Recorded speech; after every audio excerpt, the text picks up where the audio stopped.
times they are a-changing, because we're hoping to change the House back to Republican hands, and some Bob Dylan, because it's a Minnesota artist, and the congressman from Minnesota, the Honorable Tom Emmer, is here, chairman of the National Republican Congressional Committee. We're so grateful for him. Congressman, how are you doing, sir?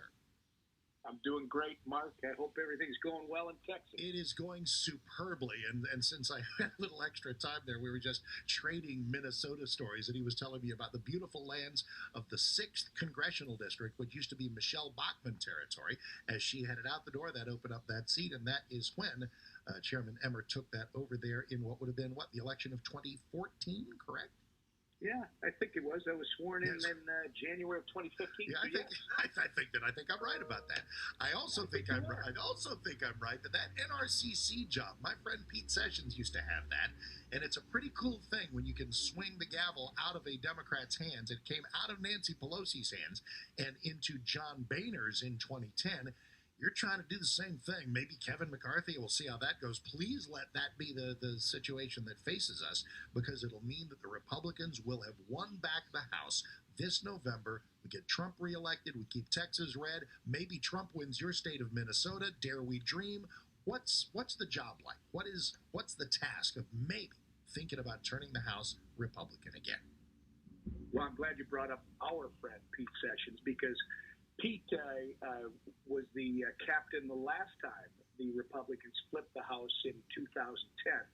And he'll tell you, as I will today, Mark, it starts with great candidates. You got to have great candidates.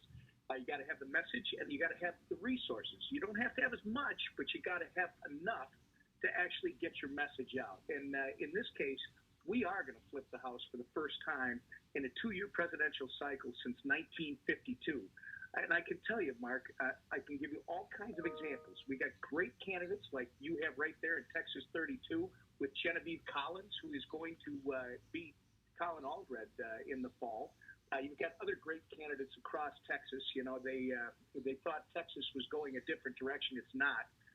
Wait and see what happens when the Trump voters show up this fall.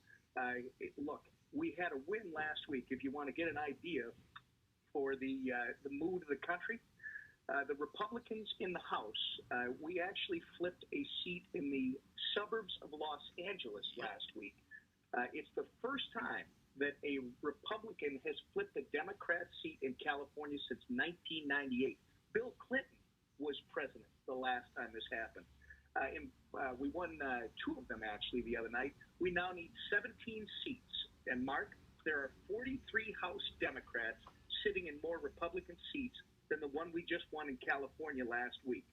And we only need 17 to win the majority. That's the wonderful. It's not really math. It's kind of it's context is what it is, because any opportunity to flip a Democrat seat is a wonderful thing. In some places, it's just not going to happen. In some places, it really could. And in the Trump-friendly states, in the sort of purple, even Trump-leaning districts, where maybe there was some, here in Texas, we have the ridiculous Beto flash in a pan. That's how we lost 32. That's how we lost some others. And maybe those are retrievable, and that's how you go about it. So is it obviously been harder for everybody? What has the virus shutdown, meaning nobody can really campaign conventionally, what has that done to the effort to try to win the House back? Well, it's very interesting. We've actually outraised our colleagues at the BCCC 2 out of the last 3 months.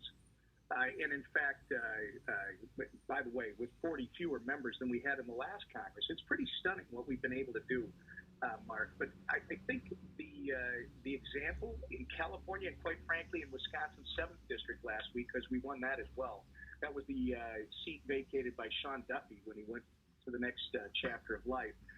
Tom Tiffany, a state senator, won that by 14 points. Look, come the fall, you're going to have 8.5 million Trump voters that did not show up in the fall of 18. They're going to show up this fall, and you're going to see it's going to be a dramatic win on November 3rd. And I just got to point out for your listeners, you have Texas 32. Colin Aldred won that seat by claiming that he was going to represent the district. Do you know, Mark, that Colin Aldred has voted 100% of the time with Nancy Pelosi? Do you know that he's voted 93% of the time with this young lady named Ocasio-Cortez? I mean, he has supported every, and I'm not going to say liberal. That'd be offensive to liberals. He has supported every left-wing radical socialist piece of the agenda.